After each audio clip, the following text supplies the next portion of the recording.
नमस्कार, एवन उत्तराखंड में आप सभी का स्वागत है। मैं हूं आपके साथ स्फूर्ति सिंह। खबरों की शुरुआत से पहले एक नजर हेडलाइंस पर। निकाय चुनाव को लेकर बीजेपी ने कसी कमर। निकाय चुनाव तैयारी की तेज। पर्यवेक्षकों की 50 टोलियां जाएंगी निकायों में।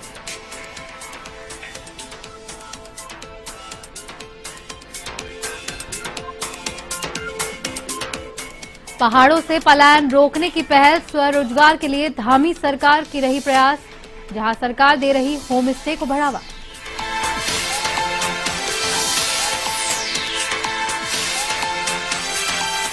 सरकार ने की टीबी मुक्त राज्यों की तैयारी। स्वास्थ्य विभाग चलाएगा विशेष अभियान। स्वास्थ्य कर्मियों से 100 दिन तक करेंगे सभी गांवों का सर्वे।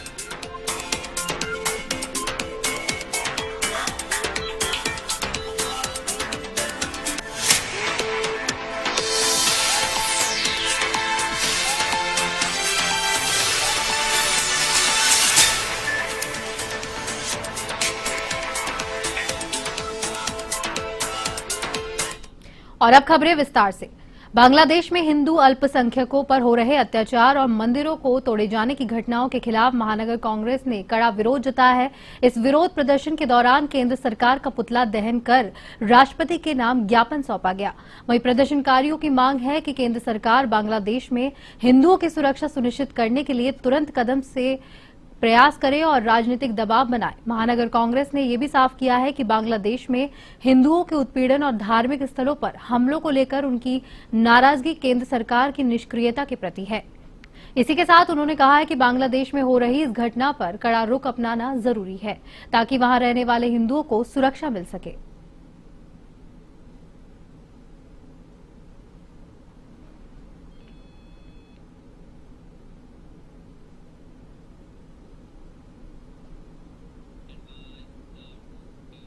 बांग्लादेश में हिंदुओं पर हो रहे अत्याचारों के खिलाफ देहरादून में उद्योग व्यापार मंडल की ओर से विशाल आक्रोश रैली निकाली गई, जहां आक्रोश रैली में विभिन्न संगठन और युवाओं ने प्रतिभाग कर आक्रोश प्रकट किया और इसी दौरान व्यापारियों ने अपनी दुकानें भी बंद रखी। आक्रोशित लोगों ने झंडे के साथ नारे लगाकर एकजुटता का नारा दिया और हिंदू उत्पीड़न पर अपना आक्रोश प्रकट किया। इस दौरान दून उद्योग व्यापार मंडल के महासचिव सुनील मैसन ने कहा कि आज हम आक्रोश रैली के माध्यम से सड़कों पर उतरे हैं और जिला अधिकारियों के माध्यम से राष्ट्रपति को ज्ञापन प्रेषित किए जाने की बात कही है।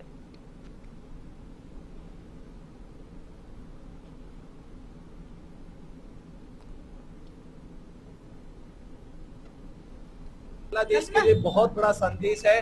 अगर वो इस संदेश से समझ जाए, हिंदू जागृत है और बांग्लादेश में अगर अल्पसंख्यकों के ऊपर अत्याचार होगा तो भारत में भी जिहादी सुरक्षित नहीं रह सकते। कदम से कदम मिला करके चलेंगे, कदम से कदम हम हिंदू एक साथ हैं और हिंदू बांग्लादेश के लिए भी कुछ करेगा। अगर आवश्यकता पड़ी वो यूएनओ पर भी अपना दबाव बनाए और विदेश की सरकारों से भी बनाता है कि वो लोग भी यूएनओ पर दबाव बनाए कि ताकि जिस प्रकार का कृत्य बांग्लादेश कर रहा है उसे रोका जाए। और साथ ही मैं ये भी यूएनओ से अपील करूंगा कि जिस प्रकार से नोबेल पुरस्कार ऐसे आदमी को आपने आज दे रखा है, यूनुस खान जैसे आदमी को, जो ऐसी नीचता और ऐसी कायरतापन दिखा रहे हैं हमारा बांग्लादेश के अंदर, उससे उस नोबेल पुरस्कार को भी छीना जाना चाहिए। ऐसा व्यक्ति नोबेल पुरस्कार के लायक नहीं है। और दूसरा मैं ये भी कहूंगा और अपील करूंगा भारत सरकार से कि जो संगठन आज आपने कल देखा सहारनपुर में, परसों मेरठ में, दिल्ली में और सारी वो जगह इस प्रकार के संगठन हमारे रेडी हो रखे बिल्कुल। और हम चाहते हैं कि अगर एक आवाज अगर आएगी तो हम सब संगठन चाहे हमें बांग्लादेश तक कूच करना पड़े। बांग्लादेश के प्रधानमंत्री ये भूल जाए कि हिंदू कायर है या कमजोर है। हम मानवता का सम्मान करते हैं और मानव कल्याण के लिए हम कार्य करते हैं। अगर हमें धर्मयुद्ध के लिए आमंत्रित किया गया तो तुम्हारे 57 देश खतरे में पड़ जाएंगे, ये ध्यान रखना। अगर हमने शस्त्र छोड़े हैं, चलाना नहीं भूले हैं, जिस दिन हमने अपना शस्त्र उठाया तुम्हारे 57 देश खत्म हो जाएंगे, ये ध्यान रखिए। और भारत के अंदर अगर लव जिहाद, लैंड जिहाद जैसी घटनाओं को विराम नहीं दिया गया और समाप्त नहीं किया गया तो भयानक परिणाम भुगतने पड़ेंगे इस्लामिक जिहादियों को, ये सभी ध्यान कर ले। उत्तर प्रदेश में होने वाले महाकुंभ के लिए मुख्यमंत्री पुष्कर सिंह धामी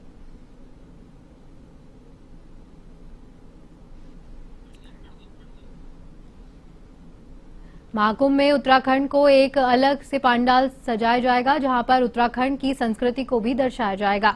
वहीं आमंत्रण पर मुख्यमंत्री धामी ने खुशी जाहिर करते हुए कहा कि राज्य सरकार भी उत्तर प्रदेश में होने वाले कुंभ महोत्सव में अपने स्तर से सभी मदद उपलब्ध करवाएंगे और साथ ही राज्य में रहने वाले साधु संत और आम जनों के सुविधा के अनुरूप उनके परिवहन की व्यवस्था भी करवाई जाएगी।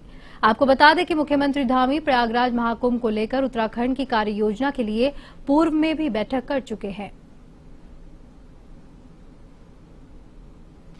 संगम में मिलती हैं, संगम में गंगा यमुना का संगम होता है, तो ये हमारे लिए बहुत ही गौरव की बात है, खुशी की बात है कि कुंभ वहाँ पर आयोजित हो रहा है। तो हमारा हर तरह से यहाँ से, चाहे हमको जो स्नान इत्यादि के समय में जल की अत्यधिक आवश्यकता होती है, वो जल भी हम लोग यहाँ से उसको छोड़ेंगे, करेंगे और कुंभ में प्रतिभाग भी करेंगे। यहाँ से आवागमन के लिए भी, परिवहन की व्यवस्था सुनिश्चित करने के लिए भी हमने बैठक की है, जिससे कि हमारे राज्य से जाने वाले सभी हमारे साधु संत हैं। बांग्लादेश में हिंदू अल्पसंख्यकों के साथ हो रहे अत्याचार को लेकर हल्द्वानी में राष्ट्रीय मानव अधिकार संगठन और अन्य हिंदू सामाजिक संगठनों ने विशाल प्रदर्शन किया और हल्द्वानी के एमबी इंटर कॉलेज के ग्राउंड में जनसभा को संबोधित किया गया। साथ ही प्रदर्शन के बाद बांग्लादेश के मुद्दे पर राष्ट्रपति को ज्ञापन भी भेजा गया। आपको बता दें कि बांग्लादेश के मुद्दे पर प्रदर्शन को लेकर राष्ट्रीय मानव अधिकार संगठन ने अन्य सामाजिक संगठनों के भी साथ आने की अपील की है। जब बांग्लादेश में हिंदुओं के साथ हो रहे अत्याचार पर राष्ट्रीय मानवाधिकार संगठन ने सरकार से 5 बिंदुओं पर काम करने की गुजारिश की है, जिसमें कहा गया है कि भारत सरकार बांग्लादेश सरकार पर अंतर्राष्ट्रीय दबाव बनाए। इसके अलावा बांग्लादेश में महिलाओं और बच्चों के खिलाफ कट्टरपंथियों द्वारा जबरन धर्मांतरण, अपहरण और हिंसा रोकने के लिए बांग्लादेश सरकार प्रभावी कदम उठाए।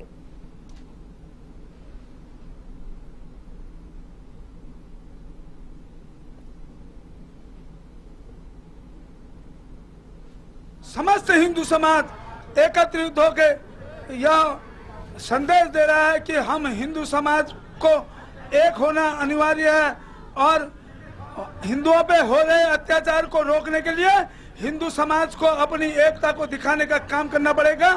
और मैं आपके मीडिया के माध्यम से हिंदू समाज से कहना चाहता हूँ, देखो वीर जवानों, अपने खून पर यह इल्जाम न आए।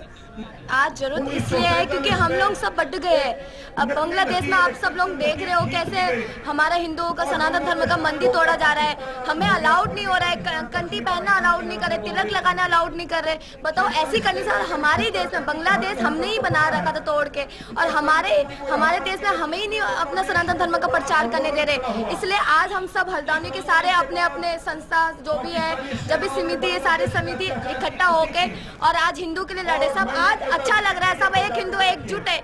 निर्दोष लोगों पर तो हमें बहुत पीड़ा है, उसके लिए हम जन जन को जागृति चाहते हैं। उसमें हम चाहते समाज में बदलाव आए। जहाँ ऐसे अत्याचार हो रहे हैं, ये भगवान राम का देश है, यहाँ भक्तों पर ऐसे अत्याचार नहीं होना चाहिए, ब्राह्मणों पर ऐसे अत्याचार, इतना कष्ट नहीं होना चाहिए। तो हम सब एकत्र हुए एक आह्वान, एक जागृति के लिए कि इस तरह देश से अगर हम सब मिलके आवाज उठाएंगे तो एक दिन ऐसा होगा कि ये सारी समस्या यहाँ से निपट जाए। अब आपको सीधा लिए चलते हैं उधम सिंह नगर के खटीमा में पूर्व सैनिक संगठन के पदाधिकारी और सदस्य गणों ने जन आक्रोश रैली निकाली, जहां गौरतलब है कि काफी समय से बांग्लादेश में हिंदुओं के साथ हो रहे अत्याचार और उत्पीड़न से लोगों को काफी आघात पहुंचा है। जहां इस कारण संगठन के लोगों ने ज्ञापन देकर शासन और प्रशासन से हिंदुओं को उनका अधिकार और मान सम्मान दिलाने की मांग की। वहीं उप जिलाधिकारी खटीमा रविंद्र सिंह बिष्ट ने निंदा करते हुए ज्ञापन को उचित माध्यम से आगे प्रेषित करने की बात कही।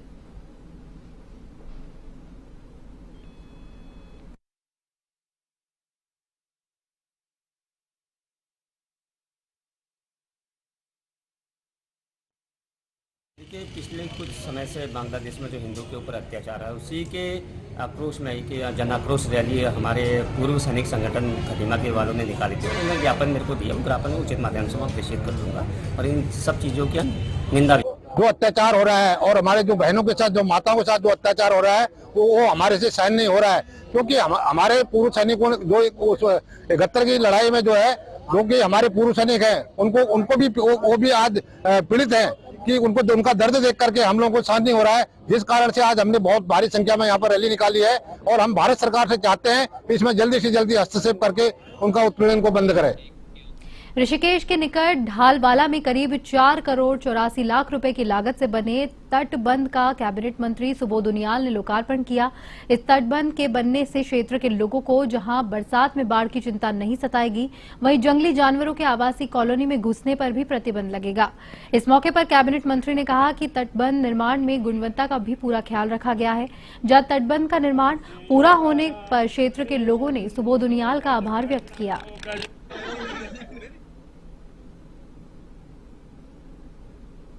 आपको लगेगा जो मेन आपका हरिद्वार रोड है ऋषिकेश से लक्ष्मण झूला हरिद्वार रोड, उसमें चंद्रभागा पुल से और ढालवाला के इस पुल तक का पहला फेज था और ये दूसरा फेज आज एक कंप्लीट तैयार हुआ है। निश्चित रूप से जैसे आज का इस फेज की कीमत तो 4 करोड़ 84 लाख तकरीबन 5 करोड़ की है, लेकिन कुल मिलाकर के मैं समझता हूँ 15-16 करोड़ की है माध्यम से, जहाँ एक और ये ढालवाला के बाढ़ सुरक्षा का काम करेगी, दूसरी ओर हाथी सुरक्षा का भी काम करेगी, क्योंकि इसमें जंगल से सटा होने के क्षेत्र के कारण यहाँ हाथी काफ़ी आया करते थे, तो हाथियों से भी सुरक्षा होगी और लोगों को स्वास्थ्य के लिए बेरोक टोक होकर घूमने का अवसर भी। लोहाघाट के छमनिया सुई क्षेत्र में गुलदार ने एक बार फिर से दस्तक दे दी है, जहां गलचौड़ा सुई रोड में स्पोर्ट्स स्टेडियम के पास सड़क किनारे गुलदार दिन दहाड़े लोगों को नजर आ रहा है, जिस कारण स्थानीय ग्रामीण और स्कूली बच्चों को बड़ा खतरा पैदा हो गया है। युवा कांग्रेस प्रदेश महामंत्री भुवन चौबे ने बताया कि गुलदार छमनिया, गलचौड़ा, पाटन और सुई क्षेत्र के अंदर दिन दहाड़े घूम रहा है। गुलदार ने कई पालतू कुत्तों को अपना निवाला बनाया है और कई बार वन विभाग से पिंजरा लगाने की मांग भी की गई है, पर वन विभाग के द्वारा कोई संज्ञान में नहीं लिया गया। भुवन चौबे ने कहा है कि वन विभाग से पिंजरा लगाकर गुलदार को पकड़ने की मांग की गई है।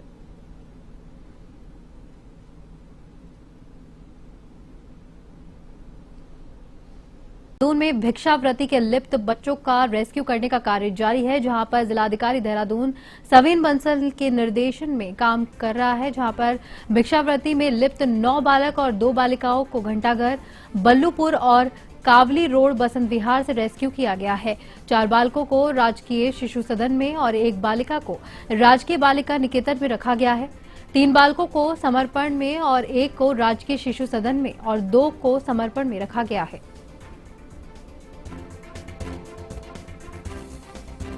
भिक्षावृत्ति में लिप्त बच्चों का रेस्क्यू कार्य किया गया, जहां शिशु सदन और बालिका निकेतन में उन्हें रखा गया है।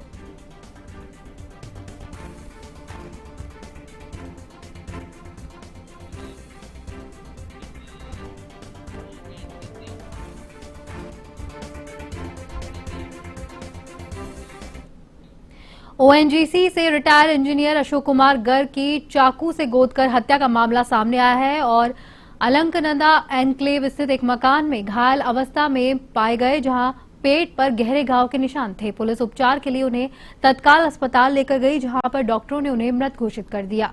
मृतक की पहचान अशोक कुमार गर्ग निवासी अलंकनंदा एनक्लेव के रूप में हुई है, जहां पर पुलिस घटनास्थल का निरीक्षण कर मामले की जांच कर रही है।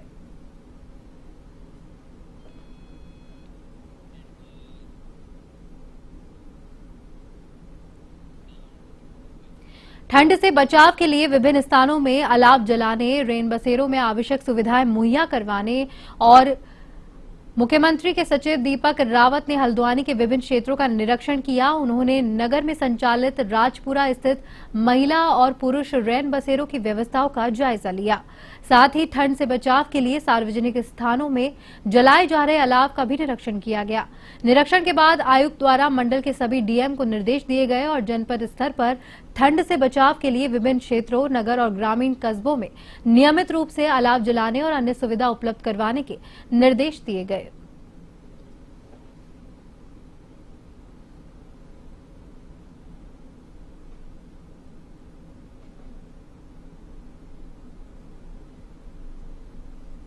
में कई बार कम्युनिकेशन कट जाता है बर्फबारी में, तो एडवांस में हमारा 3 महीने का राशन ऊपर के गोदामों में जाता है, वो हमने पहुंचा दिया है और सभी डीएम से कहा गया कि विशेषकर पेट्रोल और राशन इसकी सप्लाई को मॉनिटर करते रहें और किसी तरीके से आवश्यक वस्तुओं में कोई दिक्कत नहीं की कंडीशन में है।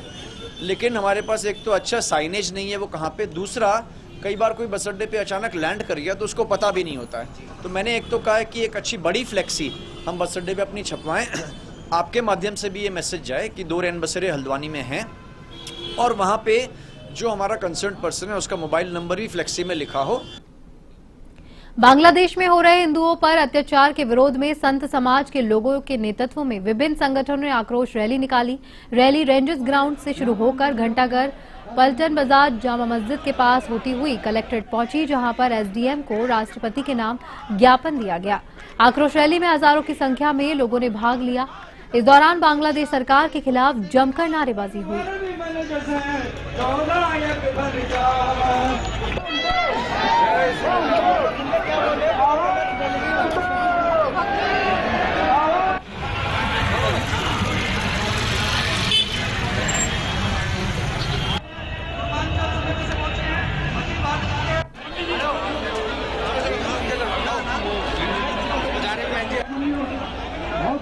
यहाँ पर हम कैसे जो कि यहाँ क्या चलने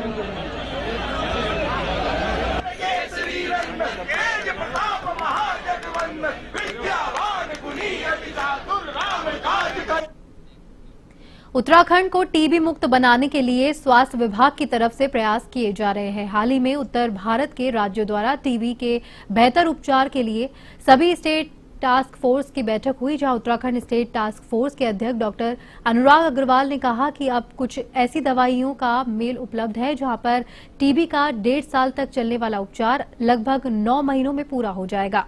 उन्होंने कहा कि आने वाले समय में एक विशेष अभियान चलाया जाएगा जिसमें स्वास्थ्यकर्मी 100 दिनों तक सभी गांवों का सर्वे कर टीबी के मरीजों और उनके आसपास के लोगों की सैंपलिंग करेंगे, ताकि शुरुआती दौर में ही मरीजों के उपचार में आसानी हो जाए।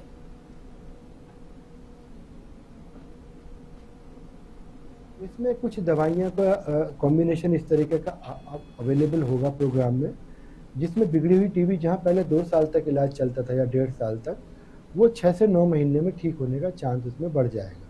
तो उसी बात को लेकर ट्रेनिंग थी। तो सरकार ऐसे क्रम में बिल्कुल बहुत ज़्यादा इसमें मेहनत भी कर रही है और आगे एक प्रोग्राम शुरू होने वाला है, 100 डेज प्रोग्राम है। उसमें 100 डेज में हम लोग से ज़्यादा जो बाहर प्रशासन है पूरा, जो पेरीफेरी में काम करता है, उसमें पूरे गांव में जाकर सर्वे करना होगा कि कोई मरीज खांसी बलगम का तो नहीं है, या जो टीबी के मरीज हैं उनके आसपास के लोगों में टीबी कितना हो सकती है। तो उनकी सैंपलिंग बढ़ाई जाएगी जिससे हम मरीज को शुरुआती स्टेज में ही पकड़ लें और उसका इलाज करने में कोई परेशानी ना हो। तो टीबी को लेकर इस तरह के काम बहुत सारे चल रहे हैं। साथ ही बताना चाहूँगा कि केंद्र सरकार की तरफ से जो पहले 500 रुपया एक मरीज को मिलता था पर मंथ उसकी टीबी के इलाज के दौरान, वो बढ़ाकर 1000 रुपये महीना। और इसी के साथ बुलेटिन में फिलहाल के लिए इतना ही। मुझे दीजिए इजाजत। नमस्कार।